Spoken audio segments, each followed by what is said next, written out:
buenas tardes. Continuamos con los diálogos ATERN. En esta ocasión es un privilegio para mí dar la bienvenida al maestro Arturo Espinosa Silis, quien es director general de la Consultaduría Estrategia Electoral.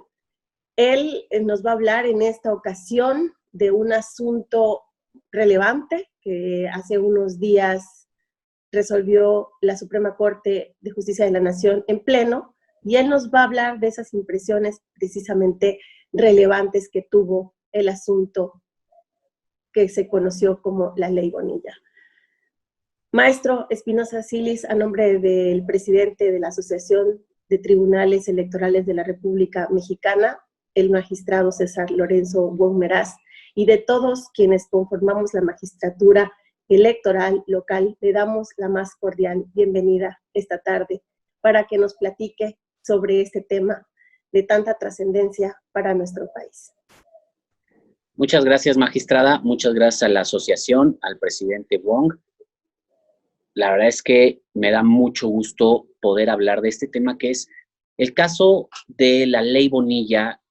Creo que es un tema relevante. Son de estos casos que van a marcar la materia electoral en muchos sentidos, porque es un asunto que pasó por la justicia electoral y también es un asunto que pasó por el máximo tribunal de este país, por la Suprema Corte de Justicia de la Nación. Me gustaría empezar haciendo como un poco una recapitulación de hechos, ¿no? Pero eso es importante, maestro, que nos platique básicamente cómo se fue construyendo esta historia que tiene al final este desenlace en la Suprema Corte de Justicia de la Nación. Eso es como una primera parte que nos interesa saber. Claro, a ver, la verdad, es por eso yo le llamo que es un caso complejo, porque son muchos asuntos los que se van dando de manera concatenada e hilada, todos sobre la misma temática, ¿no? En 2019 hubo elecciones a la gubernatura en el estado de Baja California.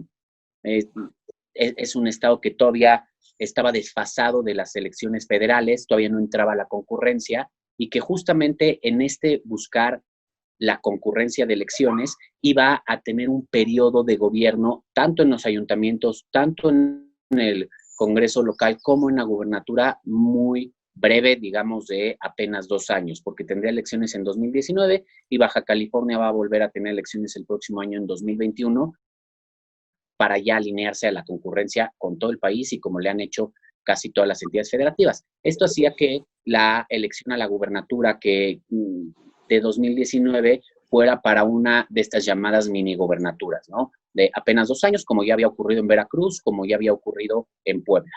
Y desde el inicio de la elección, en el proceso interno de selección de candidaturas de Morena, algunos de los aspirantes a la candidatura a la gubernatura impugnaron la convocatoria a las elecciones. ¿Y qué impugnaron de la convocatoria de las elecciones? Justamente que el plazo de la gubernatura de 2 años era un plazo muy breve y que ellos consideran que debía ser un plazo más amplio de 5 años para establecer o para alinearse a la concurrencia electoral hasta 2024. Cuando presentan sus impugnaciones, en un inicio el Tribunal Electoral Local señaló que sí, que era un plazo muy breve, inaplicó ese artículo y dispuso tenía que ser hasta 2024 la siguiente elección a la gubernatura, lo cual modificaba el periodo de la gubernatura que se iba a elegir. Posteriormente, al llegar a la sala regional Guadalajara, a la sala superior, es un asunto de gubernatura, lo que ocurre es que la sala superior le dice, no, fueron a destiempo, digamos, fue extemporánea su impugnación. Ellos debieron de haber impugnado 4 días después de que se emitiera la convocatoria al proceso electoral y de esta manera no es posible conocer de esa impugnación y se quedó el propio periodo de 2 años. Posteriormente, una vez que se lleva a cabo el proceso interno de la candidatura, de selección de candidatura de Morena, resulta como candidato el actual gobernador Jaime Bonilla, y al momento de presentar su registro ante la autoridad electoral como candidato, el resultado del registro lo impugna porque nuevamente ahí dice que va a una elección para un cargo que durará 2 años y al impugnarlo, nuevamente el Tribunal Electoral Local le señala que sí es procedente su impugnación, que sí es fundado su agravio y que se debe de entender que el periodo es mayor de 5 años y no de 2, y al llegar otra vez a la sala superior se le revoca esta resolución al tribunal local diciendo que la impugnación había sido extemporánea, que el plazo ya había quedado definido desde la convocatoria y antes desde la ley, y que justamente el primer acto de aplicación era la convocatoria.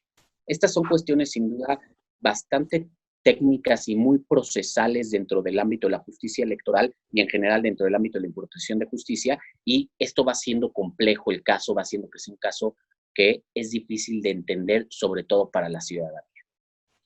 Una vez que ocurre esto, se lleva a cabo la elección, resulta ganador el candidato de Morena, Jaime Bonilla, que iba coaliado con otros partidos, y en el momento en el que emiten la constancia de mayoría y de validez de la elección, nuevamente vuelve a impugnar el mismo tema, la duración.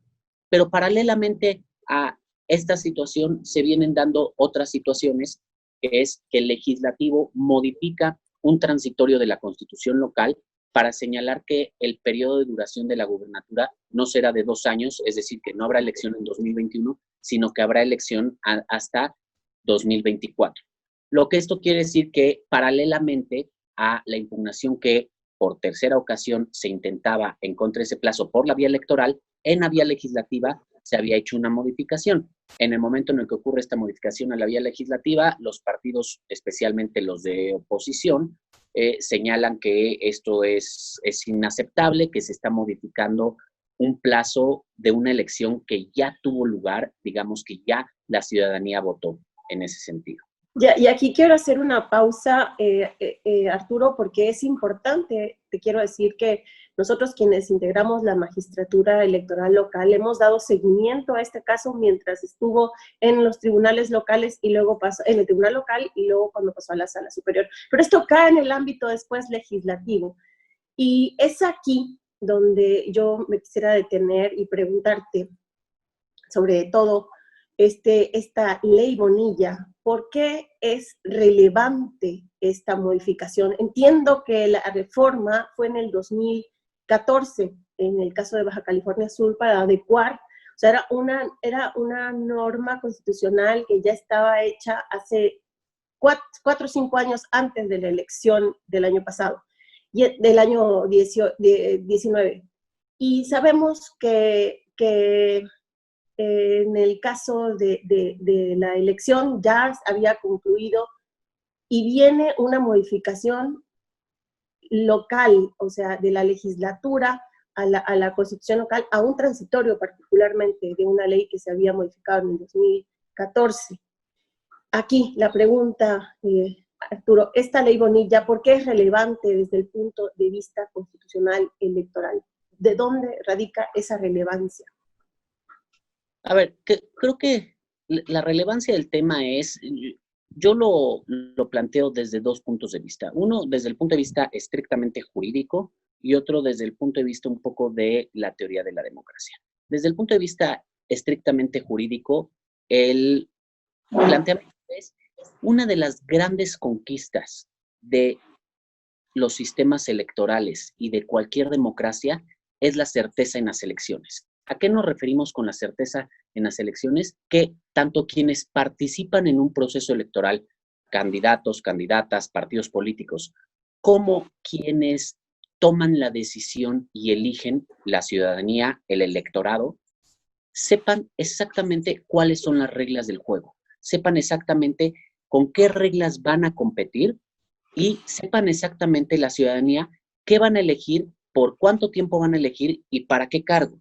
Digamos, que tengas la mínima seguridad de que vas a participar. Hay unas reglas que previamente a la elección están definidas y y son inamovibles, y que la ciudadanía sepa exactamente la persona por la que va a votar, para qué cargo es, cuánto tiempo va a durar, cuáles son sus funciones, quién lo está postulando, tenga esos mínimos elementos que puedan garantizarlo. Esto porque esto es una cuestión pues, de un elemento fundamental, un estándar internacional para cualquier elección, porque lo que se daba previamente en sistemas, en regímenes que no son democráticos, es que las reglas se van adaptando o van cambiando para favorecer o para perjudicar a un competidor, a un contendiente, o también para un poco engañar a la ciudadanía y establecerle ciertos lineamientos, ciertos criterios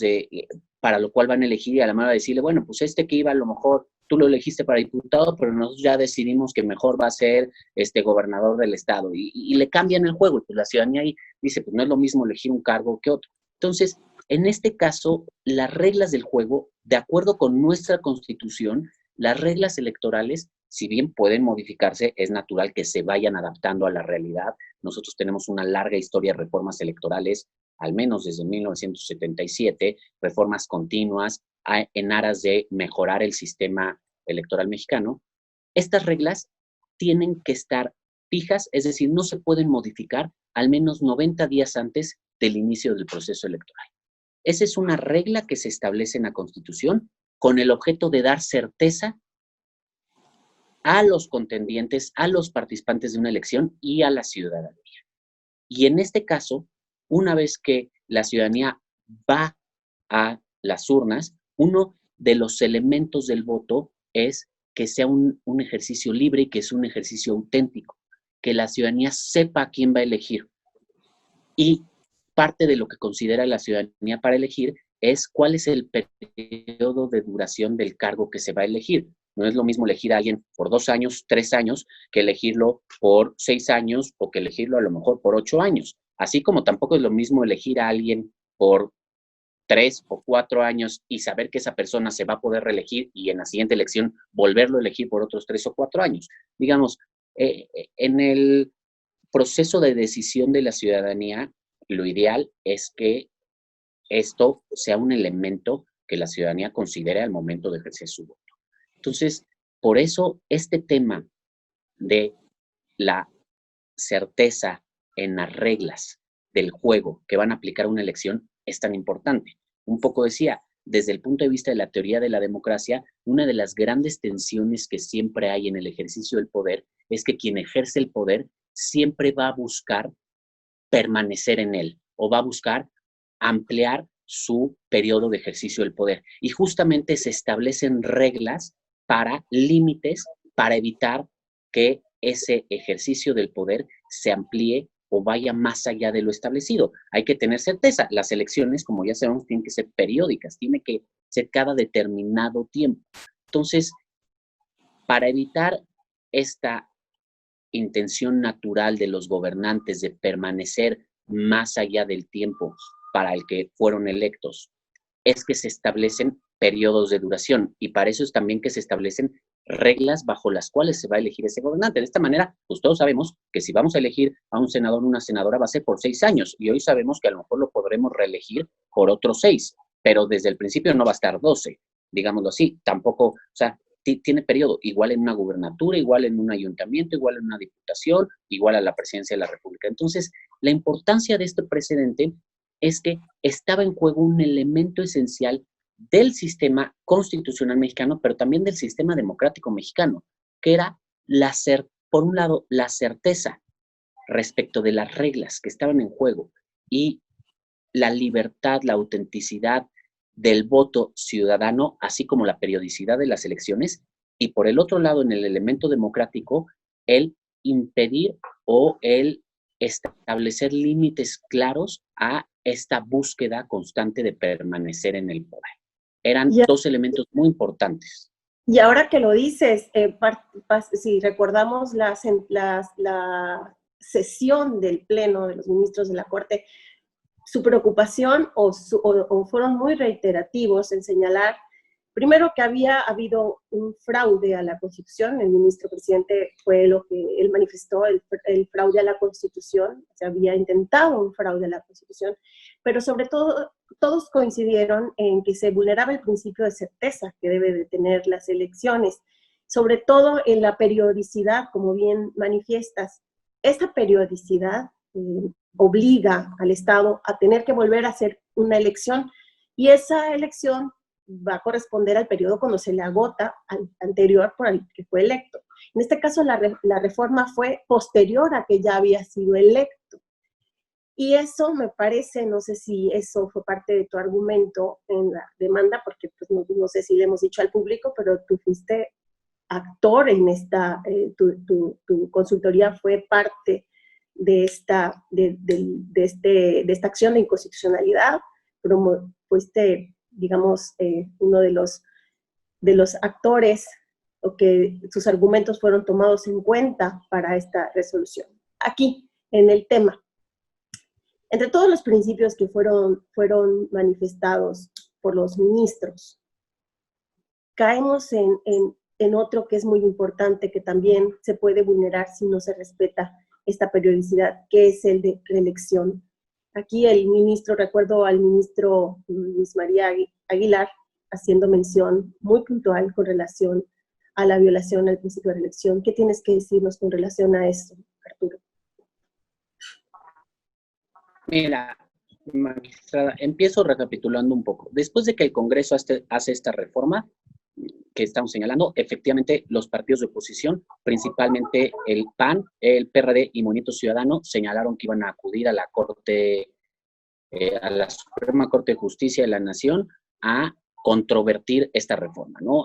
Al ser una ley recién emitida por el Congreso, la vía es la acción de inconstitucionalidad, es un control de constitucionalidad en abstracto el que se realiza. Después de varios vines y viretes de que no se publicaba la reforma y demás, por fin se publica y se promueven las acciones de inconstitucionalidad. Las promovieron diferentes partidos, los partidos son sujetos legitimados para respecto de temas electorales y derechos político-electorales. También la Comisión Nacional de Derechos Humanos la promovió por tratarse de estar vinculados derechos fundamentales en este tema. Y el punto es que el gobernador Bonilla, como se interpuso este recurso ya poquito tiempo antes de que tomara posesión, tomó posesión, pero eso no cambiaba la situación. La Suprema Corte hace unos días se sentó a hacer el estudio de constitucionalidad de la ley. El ministro ponente fue el ministro Franco, y la verdad es que en una sesión que yo lo califico y lo mencionaba ahí a mi equipo de trabajo, son de esas sesiones para quienes trabajamos en los temas electorales y estamos convencidos de la labor democrática que tiene que haber, te emocionan, ¿no? Porque no solo el tema era relevante, la verdad es que a mí la intervención de todos y cada uno de los ministros y las ministras me pareció muy relevante. Un asunto que sin duda tenía una muy fuerte carga política, que tenía argumentos jurídicos muy sólidos para declarar la inconstitucionalidad. Los ministros y las ministras, la verdad es que fueron muy contundentes, no solo con la violación constitucional que representaba la ley Bonilla, sino también con el riesgo democrático que implicaba su aprobación y la manera en la que lo hicieron, lo cual pues, se constituyen como lo que son, el Tribunal Constitucional que tenemos, defensor de la Constitución y defensor del sistema democrático mexicano. A ver, aquí lo que dijeron un poco, sí, efectivamente, una primera parte de la discusión, una primera parte de los conceptos de invalidez que se hicieron valer. Afortunadamente participamos, tuvimos el privilegio de participar en la elaboración de una de las acciones de inconstitucionalidad que presentó uno de los partidos políticos, y la primera parte era justo decir que se estaban violando principios fundamentales del sistema electoral y que además son estándares universales. El principio de certeza, justamente, y el principio de elecciones libres, auténticas, periódicas, como lo señalé. Eso lo declararon fundado porque dijeron, efectivamente, se vulneró la certeza, se modificaron las reglas del juego una vez empezado el juego, es decir, y además una vez que ya estaba, digamos, prácticamente concluido. Si fuera un partido de fútbol, ya había pasado el medio tiempo, ya había pasado el pitado final y a lo mejor, en dado caso, quedaban los penaltis, pero ya había concluido y se modificaron en ese momento las reglas del juego porque ya había pasado la jornada electoral. Y dijeron que la manera en la que lo había hecho el Congreso local, esto me llamó mucho la atención, porque aparte es la contundencia de los ministros, ¿no? Que había representado una falta a la confianza ciudadana y una violación al mandato ciudadano expresado en las urnas, que las y los legisladores locales habían faltado a su representación respecto de la ciudadanía y que eso era una situación grave. Y posteriormente también analizaron dos cuestiones. Una, la prohibición o el principio de irretroactividad de la ley. Es decir, lo que decían es, pues justamente lo que implica la reforma es que le estás dando efectos retroactivos a esta reforma para que le aplique este periodo a alguien que ya fue electo. Y el otro punto, que eso se basa en precedentes, porque, como les decía, esta es una de las muestras en la teoría democrática que muchos gobernantes buscan perpetuarse en el poder a través de diferentes maneras, y esto es algo que no solo pasa en México, ¿no? Pasa a nivel internacional, lo he escrito yo y lo ha escrito bastantes especialistas en el medio. Hay varios lugares en donde los gobernantes buscan, antes se buscaba a través de golpes de Estado o a través de actos violentos, ahora se busca cubrir de un manto de legalidad la manera de permanecer en el poder, de ampliar los mandatos. Y lo que decían es, este intento que ya había ocurrido, ya hay precedentes de la Corte en donde personas que ya ocupan el cargo, legisladores o legisladoras, presidentes, presidentas municipales, demás, ya habían intentado ampliar sus mandatos. Y esto para la Corte implica que es una especie de reelección implícita, porque si bien la reelección implica volver a ir a una contienda electoral, a unas elecciones y que la ciudadanía te dé nuevamente la confianza para dar en el cargo, aquí lo que estás haciendo es una especie de reelección fraudulenta. ¿Por qué? Porque tú estás ampliándote o el legislativo te está ampliando tu mandato sin siquiera haber pasado por por las urnas, por la voluntad de la ciudadanía.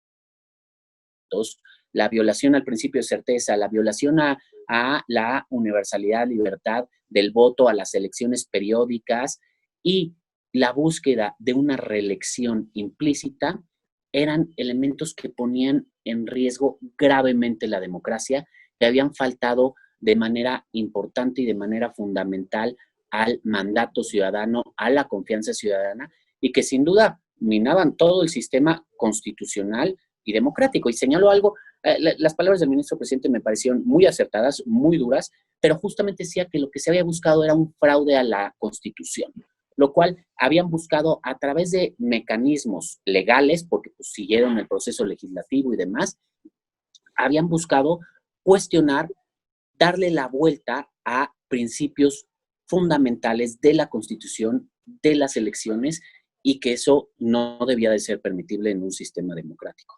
Creo que esos son parte de los elementos más destacados que se trataron en acción de inconstitucionalidad. Cierto, yo recuerdo que en la intervención del ministro presidente eso fue lo que señaló, fue muy puntual al decir que se intentó minar a la democracia con estos mecanismos que si bien eran válidos, pero que pues materialmente estaban digamos que tratando de poner en riesgo la democracia. Por eso creo yo que este caso, Arturo, es paradigmático. En algún sentido creo yo que el poder gusta, o sea, y no se quiere soltar, o cuando sabes que el periodo lo puedes alargar, se buscan las maneras, y en este caso fueron muchos los mecanismos, fueron muchas las acciones. Te repito, nosotros vimos puntual seguimiento cuando estaba todavía esto en materia de los tribunales electorales, tanto local como en el Tribunal Federal, pero luego pasó a otro ámbito porque en efecto se buscaron todos los mecanismos para hacer posible la ampliación de este mandato. Ahora, Arturo, para concluir, desde tu punto de vista, ¿verdad? ¿Cómo abonará esta importante resolución, este importante precedente en el orden jurídico y democrático nacional?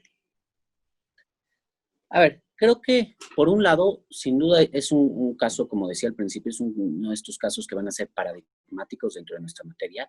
En el momento en el que se haga pública la sentencia, me parece que es de obligado estudio, pero un estudio muy riguroso. Incorpora, los ministros mencionaron conceptos que me parecen muy interesantes y que hay que analizarlos, como este concepto de reelección sin elección, o este concepto, mencionaron algo de fraude postelectoral, ¿no? Digamos, se ha abundado mucho sobre el fraude, no hay como una definición tan clara, en materia de delitos electorales ya hay alguna aproximación de concepto, pero ahora abundan en un tema de un fraude postelectoral, ya que había terminado la elección, buscaron hacer un fraude electoral para ampliar el mandato. Creo que es un caso que combina todo lo mejor y los vicios de un sistema electoral y de un sistema democrático. Porque por un lado es un caso que se trató por la vía electoral y por la vía electoral se buscó frenar, digamos, las instituciones electorales funcionaron, sí, sin haber entrado al fondo del asunto, porque el tribunal, la sala superior únicamente se pronunció sobre cuestiones más procesales de tiempos para impugnar, para controvertir eso, pero aún así por la vía electoral, y eso fue algo que también mencionó, me parece que el ministro Luis María Aguilar se dijo, a ver, es que ya por la vía electoral se le había dicho que así no se hacía, o sea, que no era la manera. Es un caso que justamente demuestra estos riesgos democráticos de los que tanto se han hablado. Ha habido en los últimos años una serie de libros muy importantes que dan cuenta de los riesgos de la democracia que existen hoy en el desempeño de los gobernantes.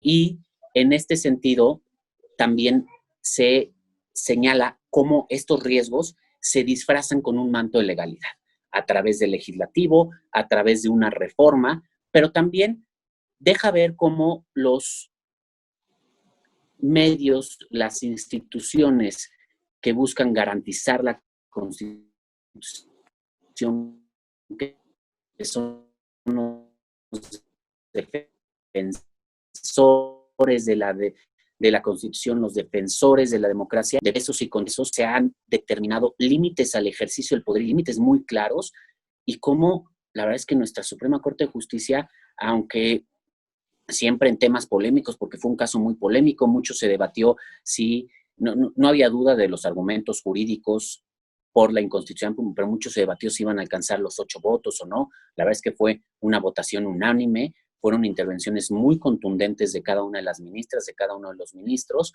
y esto lo que hizo es que se advirtiera que el sistema funciona, que a pesar de que se busca ver abusos, ciertos abusos de poder, busca ver ciertos excesos en el ejercicio del poder, este sistema de límites, de pesos y contrapesos funciona, que la Constitución en México se hace valer y se hace valer por diferentes instancias y a diferentes niveles.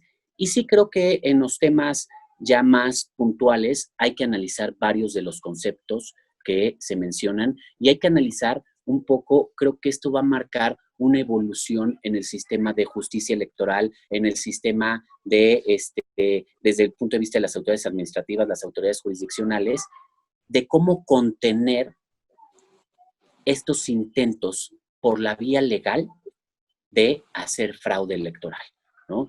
Porque a lo mejor antes estábamos esperando estos actos de pues, el robo de urnas o la quema de casillas o la ruleta, como le llaman, todas estas cuestiones, pero ahora ya también vemos que buscan a partir de ciertas mayorías o mayorías que se conforman y que se logran a partir de acuerdos políticos, también buscan cambiar las reglas del juego y también buscan dar golpes a la democracia que son muy importantes. Yo lo he escrito mucho al respecto y lo dije a lo largo de todo este caso, era un caso fundamental para el sistema constitucional mexicano y para el sistema democrático mexicano, porque de haberse validado la ley Bonilla, se hubiera marcado el camino para un uso y abuso excesivo del ejercicio del poder y un precedente que hubiera generado mucho daño a nuestra democracia. Entonces, creo que por eso es algo, un asunto muy importante que debemos de estudiar, debemos de analizar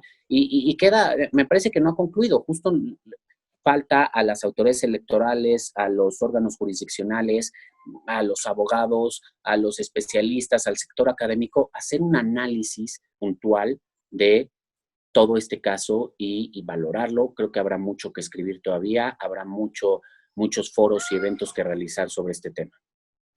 Arturo, por último, yo entiendo que con la votación que se obtuvo de esta acción de inconstitucionalidad van a surgir muchos precedentes.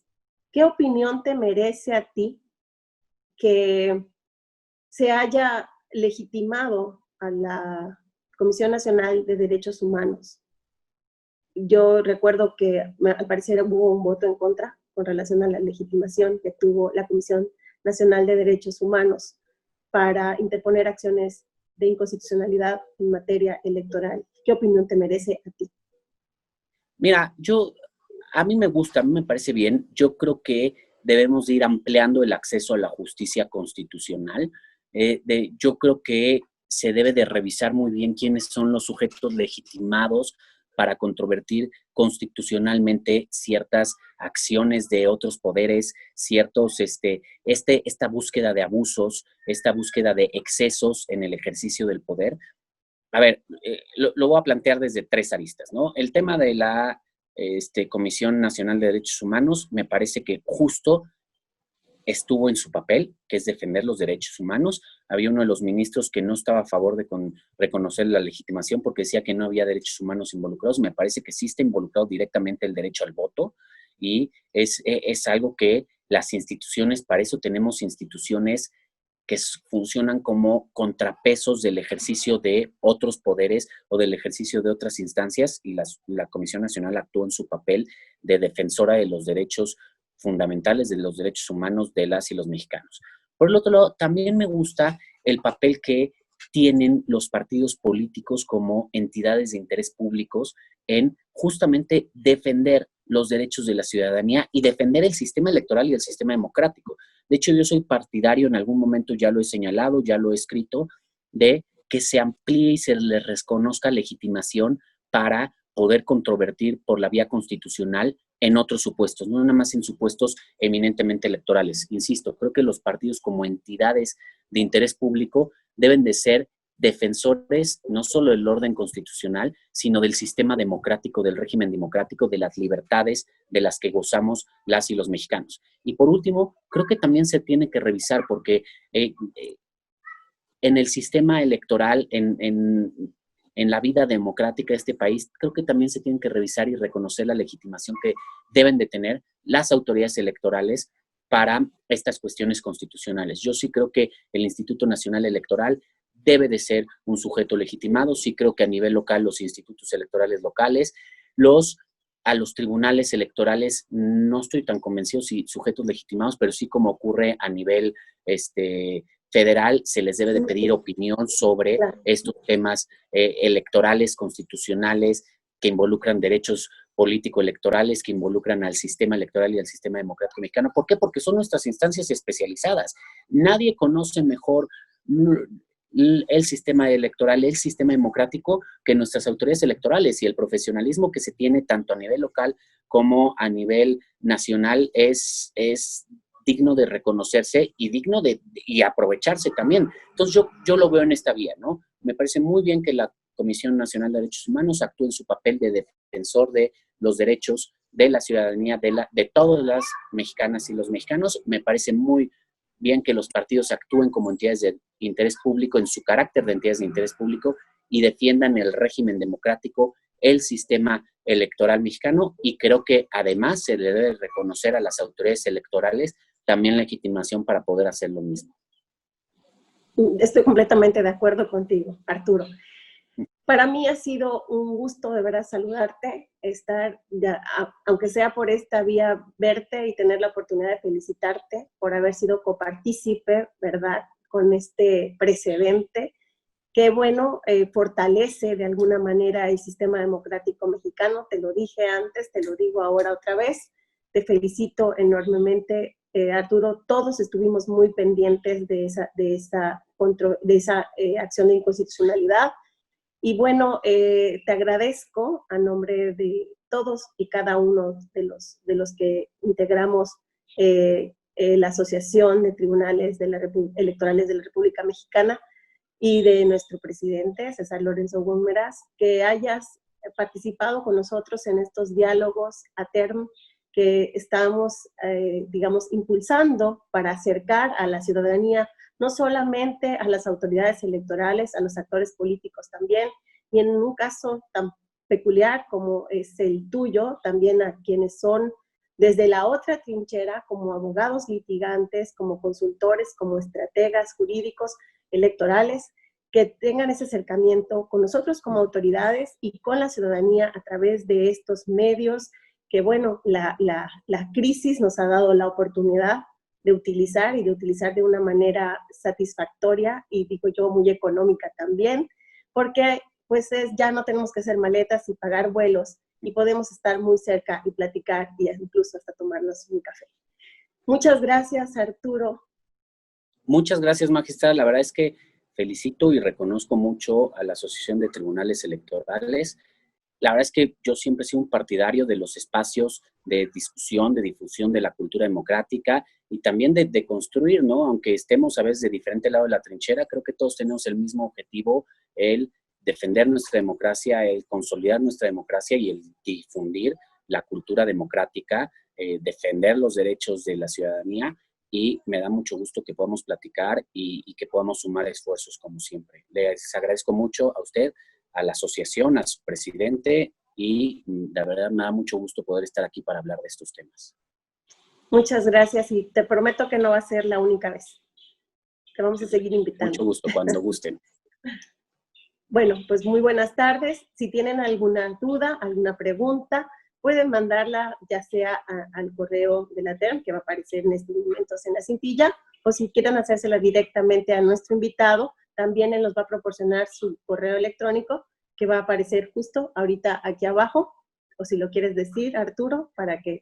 Sí, a mí me pueden contactar ya sea a través de mis redes sociales, en Twitter estoy como Espinosa Silis, o a través de mi correo electrónico que es arturoespinosa@estrategiaelectoral.mx. Pues bien, les damos las gracias por habernos seguido en esta ocasión y los esperamos en más diálogos a TERM. Gracias, Arturo. Muchas gracias. A ti.